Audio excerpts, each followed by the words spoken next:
ಸಂಪೂರ್ಣ ಮಾಹಿತಿ ನೀಡಲು ಪ್ರಿಯಾ ಗಾರ್ಮೆಂಟ್ಸ್ನ ವ್ಯವಸ್ಥಾಪಕರಾದ ಪಾಲನೇತ್ರಯ್ಯ ಅವರೇ ನಮ್ಮ ಜೊತೆ ದೂರವಾಣಿ ಸಂಪರ್ಕದಲ್ಲಿದ್ದಾರೆ. ಪಾಲನೇತ್ರಯ್ಯ ಅವರೇ ಹೇಳಿ. ಹೇಳಿ ಮೇಡಮ್. ನಾವು ಇವಾಗ ತುಮಕೂರು ಗ್ರಾಮಾಂತರದಲ್ಲಿ ನಾನು ಸುಮಾರು ಶ್ರೀರಂಗಮಠದಲ್ಲಿ ವ್ಯಾಸಂಗ ಮಾಡ್ಕೊಂಡು SLC ಪಾಸ್ ಆಯ್ತು. ಆಮೇಲೆ ಅಲ್ಲೇ ನಾವು ಜಮೀನ್ ತಗೊಂಡಿದ್ದು.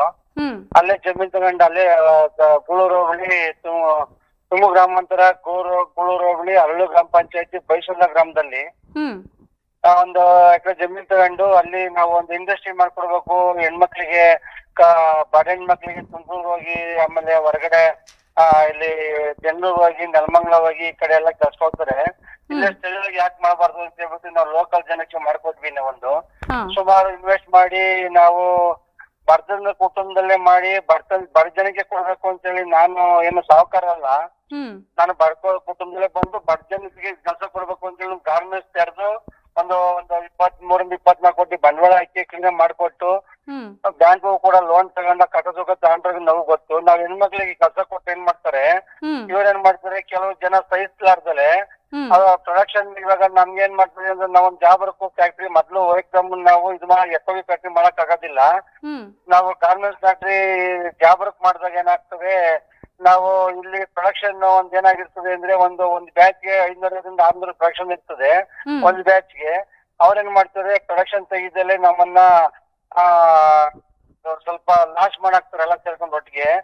ಅವ್ರೇನ್ ಮಾಡ್ತಾರೆ, ನಮ್ಗೆ ಲಾಸ್ ಮಾಡಾಕಿ ಒಂದು 2,000 ಜನ ಅಪಾಯಿಂಟ್ ಆಗ್ತಾರೆ. ಸುಮಾರು 1.5 ವರ್ಷದಲ್ಲಿ ಬಂದು ಒಂದು ಅಪಾಯಿಂಟ್ ಆಗಿ ಲಾಸ್ ಮಾಡಿ ಅವರು ಬೇರೆ ಬೇರೆ ಕಡೆ ಹೋಗ್ತಾರೆ. ನಮ್ಗೆ ಏನ್ ಮಾಡ್ತಾರೆ ಅಂದ್ರೆ ಅವರು ಸರಿಯಾಗಿ ನಮ್ಗೆ ಪ್ರೊಡಕ್ಷನ್ ಬರ್ದಲೆ ಲಾಸ್ ಆಗ್ತದೆ ಫ್ಯಾಕ್ಟ್ರಿ. ಲಾಸ್ ಅದು ಪರವಾಗಿಲ್ಲ ಅಂತ ಹೇಳ್ಬಿಟ್ಟು ನಾನು ಒಂದು ತಿಂಗಳಿಗೆ 26 ದಿನ ಒಂದು ತಿಂಗಳಿಗೆ ಕೆಲಸ ಮಾಡ್ತಾರೆ. 26 ದಿನಕ್ಕೂ ಒಂದು ತಿಂಗಳಿಗೆ 45-50 ಲಕ್ಷ ರೂಪಾಯಿ ಸ್ಯಾಲರಿ ಬರ್ತಾ ಇದ್ದೆ.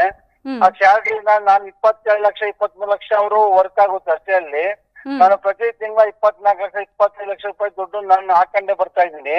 ಇವತ್ತು ನಾಳೆ ಶುರು ಹೋಗ್ತದೆ, ನಾಳೆ ಪ್ರತಿ ತಿಂಗಳು ಇದೇ ತರ ಹಾಕೊಂಡ್ ಬರ್ತಾ ಇದ್ದೀನಿ. ಹಂಗ ಮುಚ್ಚಿಬಿಡೋಣ ಅಂತ ಒಂದು ಇದು ಮಾಡಿ ನಾನು ಒಂದು ಗ್ರಾಮದಲ್ಲಿ ಇವ್ರೇನ್ ಮಾಡ್ತಾರೆ, ಮಧ್ಯದಲ್ಲಿ ಏನ್ ಮಾಡ್ತಾರೆ ಅಂದ್ರೆ ಕೆಲವು ಜನ ಬಿಟ್ಟೋಗಿರ್ತಾರಲ್ಲ, ಅವರು ESI PF ಬಿಟ್ಟು ಅಂತ ಹೇಳ್ಬಿಟ್ಟು ಒಂದು ಅಮ್ಮಮ್ಮ ಹೇಳ್ಬಿಟ್ಟು ಅಂತಾರೆ. ಅವರು ನಾವು ಏನ್ ಮಾಡ್ತೀವಿ, ಫ್ರೀ ಬಸ್ಗಳಿಗೆ ಫ್ರೀ ಬಸ್ಸು ಫೆಸಿಲಿಟಿ ಕೊಟ್ಟಿರ್ತೀವಿ. ಅವ್ರಿಗೆ ಮನೆ ಬಾಗಿಲು ಕರ್ಕೊಂಬರ ಅಂತ ವ್ಯವಸ್ಥೆ, ಫ್ರೀ ಬಸ್ ಅವ್ರಿಗೆ. ಆಮೇಲೆ ಒಂದು ಮಧ್ಯಾಹ್ನ ಊಟ ಏನು ನಮ್ಮ ಶ್ರೀರಂಗಮಠದಲ್ಲಿ ಏನು ಆತರ ಊಟ ಕೊಡೋದು, ಅದೇ ತರ ನಾನು ಯಾಕೆ ಮಾಡಬಾರ್ದು ಅಂತೇಳಿ ನಾನು ಬಡ ಜನತೆಗೆ ಬಡ ಹೆಣ್ಮಕ್ಳಿಗೆ ಊಟ ಅರ್ಸೋ ಇದ್ರೆ ಬಾಕ್ಸೋ ತೊಂದರೆ ಅಂತ ಹೇಳ್ಬಿಟ್ಟು ನಾನು ಬಿಸಿ ಊಟ ಕಾರ್ಯಕ್ರಮ ಕೂಡ ಊಟನೂ ಕೊಡ್ತೀನಿ. ಈಗೆಲ್ಲ ಸೌಲಭ್ಯನೂ ಕೊಡ್ತೀನಿ. ಅವ್ರ ಕಷ್ಟ ಸುಖ ಅಂದಾಗ ಸ್ವಲ್ಪ ಸಣ್ಣ ಪುಟ್ಟ ಅಡ್ವಾನ್ಸ್ ಕೂಡ ಕೊಟ್ಕೊಂಡು ಹೋಗ್ತೀನಿ. ಒಂದು ಆಸ್ಪತ್ರೆ ಇರ್ಬೋದು, ಮಕ್ಳು ಫೀಸ್ ಕಟ್ಕೊಬೇಕು, ಅವ್ರ ಮಕ್ಕಳಿಗೆ ಫೀಸ್ ಕಟ್ಟೋದಿರ್ಬೋದು, ಪ್ರತಿಯೊಂದು ಸಹಾಯ ಮಾಡ್ಕೊಂಡು ಬರ್ತಾ ಇರ್ತೀನಿ. ಕೆಲವು ನಮ್ಗೆ ಕಿಡಿಗೇಡಿಗಳು ನಮ್ಮ ತಾಳ್ಮೆನ ಸಹಿಸಲಾರದೆ ಕೆಲವು ಕಾರ್ಯಕರ್ತರು ಏನ್ ಮಾಡ್ತಾರೆ ಅಂದ್ರೆ ನಮ್ಗೆ ನಾವು ಒಂದು ಪದಕೃತಿ ಮಾಡ್ಬೇಕು ಕಾರ್ಮಿಕರಿಗೆ ಫ್ಯಾಕ್ಟ್ರಿಗೋಸ್ಕರ ಅಂತ ಹೇಳ್ಬಿಟ್ಟು ಅವ್ರ ಏನ್ ಮಾಡ್ತಾರೆ, ಬಿಟ್ಟೋಗಿರೋಂತ ಕಾರ್ಮಿಕರನ್ನೆಲ್ಲ ಕರ್ಕೊಂಡು ಒಂದು 40-50 ಜನನ ಪಟ್ಟು ಸ್ಟ್ರೈಕ್ ಮಾಡಿಸ್ತಾರೆ. ಅದು ನಮಗೆ ನಾವು ಫ್ಯಾಕ್ಟ್ರಿ ಮುಚ್ಚಬೇಕು ಅಂತ ಡಿಸೈಡ್ ಮಾಡ್ತೀನಿ ಜನವರಿಲಿ. ಅವಾಗ ಏನ್ ಮಾಡ್ತಾರೆ ಅವರು, ಬೇಡ ಸರ್ ನಾವೆಲ್ಲ ಹೋಗೋಣ, ಅವರೆಲ್ಲ ಕೆಲವು ಜನ ವರ್ಷದವ್ರು ಇರ್ತಾರೆ, ನಾವೆಲ್ಲ ಹೋಗೋಣ ಅಂತ ಹೇಳ್ಬಿಟ್ಟು ನಮ್ಮ ಹೆಣ್ಮಕ್ಳು ಕೇಳ್ಕೊಂತಾರೆ. ಅಲ್ಲಿ ಕೆಲಸ ಮಾಡೋದ್ರಿಂದ ಒಂದು 250-300 ಜನ ಇರ್ತಾರೆ, ಅವ್ರು ಕೇಳ್ಕೊಂತಾರೆ. ಅದು ಲಾಸ್ ಆದ್ರೂ ಪರವಾಗಿಲ್ಲ ಅನ್ನೋ ಮಟ್ಟಕ್ಕೆ ನಾನು ಉದ್ಯೋಗ ಮಾಡ್ಕೊಂಡು ಅವ್ರಿಗೆ ಉದ್ಯೋಗ ಕೊಟ್ಟು ನೆಡ್ಸ್ಕೊಂಡು ಹೋಗ್ತಾ ಇದೀನಿ ಮೇಡಮ್. ಅದು ಇಷ್ಟೇ ನಮ್ದು. PF ESI ಸೌಲಭ್ಯ ಇತ್ತಾ ಪಾಲಯ್ಯ ಅವರೇ? ಮೇಡಮ್ ಅವರೇ ಇತ್ತು. ಏನಾಗಿತ್ತು ಅಂದ್ರೆ ಇವಾಗ ಇತ್ತು, ಅದು ಏನು ಒಂದು 6 ತಿಂಗಳು ನಮ್ಗೆ ಹೊಸ ಫ್ಯಾಕ್ಟ್ರಿ ಅಲ್ವಾ, ಕಟ್ಟಕ್ ಹೋದಿರಲಿಲ್ಲ. ಒಂದ್ ಟೈಮ್ ತಗೊಂಡು ಒಂದು 3 months ಟೈಮ್ ಕೊಡಿ, ನಾವು ಕಟ್ತೀವಿ ಅಂತ ಹೇಳಿದೀವಿ. ಒಂದ್ ಗಾರ್ಮೆಂಟ್ಸ್ ಮಾಡಿದ್ಮೇಲೆ, ಒಂದು ಫ್ಯಾಕ್ಟ್ರಿ ಮಾಡಿದ್ಮೇಲೆ ಒಂದು ನೋವು ನಲಿವು, ಒಂದು ಕಷ್ಟ ಸುಖ ಒಂದು ಮಾಡ್ಕೊಂಡು ಹೋಗ್ಬೇಕಾಗ್ತದೆ. ಅದಕ್ಕೆ ನಾವೇನ್ ಮಾಡಿದ್ವಿ, ಯಾರೋ ಆಯ್ತಮ್ಮ ಕಟ್ತೀವಿ ಅಂತ ಹೇಳ್ಬಿಟ್ಟು ಕಟ್ಟಿದೀವಿ. ಒಂದ್ ಸ್ವಲ್ಪ ಕಟ್ಟಿದೀವಿ, ಸ್ವಲ್ಪ ಕಟ್ಟಬೇಕು, ಇನ್ನೊಂದು 6 ತಿಂಗಳು ಕಟ್ಟಬೇಕಾಗಿತ್ತು. ಅದಕ್ಕೋಸ್ಕರ ಕಟ್ತೀವಿ ಅಂತ ಕೂಡ ಹೇಳಿದೀವಿ. ಸುಮ್ನೆ ಅವ್ರೇನು ಪಾಪ ಎಲ್ಲರೂ ಗಾರ್ಮೆಂಟ್ಸ್ ಉದ್ಯೋಗ ಮಾಡೋಂತ ಒಳ್ಳೆ ಜನ ಅವರು. ಅವ್ರಿಗೆ ಹೇಳ್ಕೊಟ್ಟು ಜನ ಕರ್ಸ್ಕೊಂಡು ಈಗ ಗ್ರಾಮ ಪಂಚಾಯತ್ ಚುನಾವಣೆ, ಆಮೇಲೆ ಜಿಲ್ಲಾ ಪರಿಷತ್ ಚುನಾವಣೆ, ನಾವು ಸ್ವಲ್ಪ ರಾಜ್ಯದಲ್ಲಿದ್ದೀವಿ. ಚುನಾವಣೆ ಬರ್ತಾ ಇದೆಯಲ್ಲ, ಅದಕ್ಕೋಸ್ಕರ ಒಂದು ಕಳಂಕ ತರಬೇಕು ಅಂತ ಹೇಳಿ ನಮ್ಗೆ ಇದ್ರ ಬೇರೆ ನಮ್ಗೆ ಮಾಡಿ ನಮ್ಗೆ ಪರಿಸ್ಥಿತಿ ಮಾತಾಡಿದ್ರೆ ಮೇಡಮ್ ಅವರೇ. ಸ್ಥಳೀಯರಿಗೆ ಇಷ್ಟೆಲ್ಲ ಒಳ್ಳೇದಾಗಬೇಕು ಅನ್ನೋ ದೃಷ್ಟಿಕೋನ ಇಟ್ಕೊಂಡು ಮಾಡ್ತಾ ಇರೋ ನಿಮಗೆ ಏನಕ್ಕೆ ಇಷ್ಟೊಂದು ಷಡ್ಯಂತ್ರ ರೂಪಿಸ್ತಾ ಇದ್ದಾರೆ ಅನ್ನೋದ್ರ ಬಗ್ಗೆ ಏನಾದರೂ ಗೊತ್ತಿದೆಯಾ?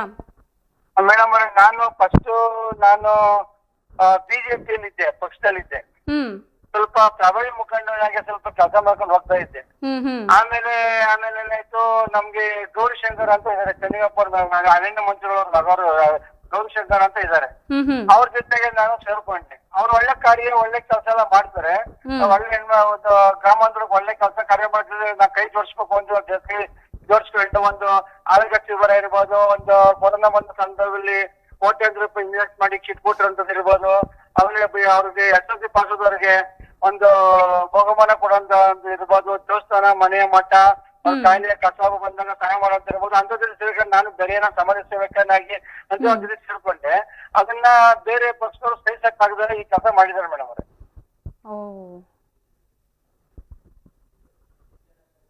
ಎಷ್ಟು ಜನ ಕೆಲಸ ಮಾಡ್ತಿದ್ರು ಪಾಲನೇತ್ರಯ್ಯ ಅವರೇ ಫ್ಯಾಕ್ಟರಿಯಲ್ಲಿ, ಗಾರ್ಮೆಂಟ್ಸ್ ಅಲ್ಲಿ?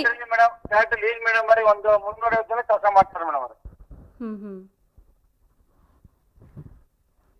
ನಿಮ್ಮೆಲ್ಲ ಮಾಹಿತಿಗೆ ಧನ್ಯವಾದಗಳು ಪಾಲನೇತ್ರಯ್ಯನವರೇ. ಮೊನ್ನೆ ಕೂಡ ಒಂದು ಗಾರ್ಮೆಂಟ್ಸ್ ಒಂದು ಇನ್ಸಿಡೆಂಟ್ ನಡೀತು ನನಗೆ.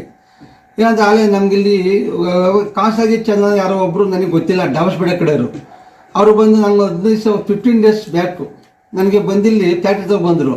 ಪಾಲನೇತ್ರ ನೀವೇ ಅಂತ ಕೇಳಿದರು. ಹೌದು ನಾನೇ ಅಂತಂದೆ.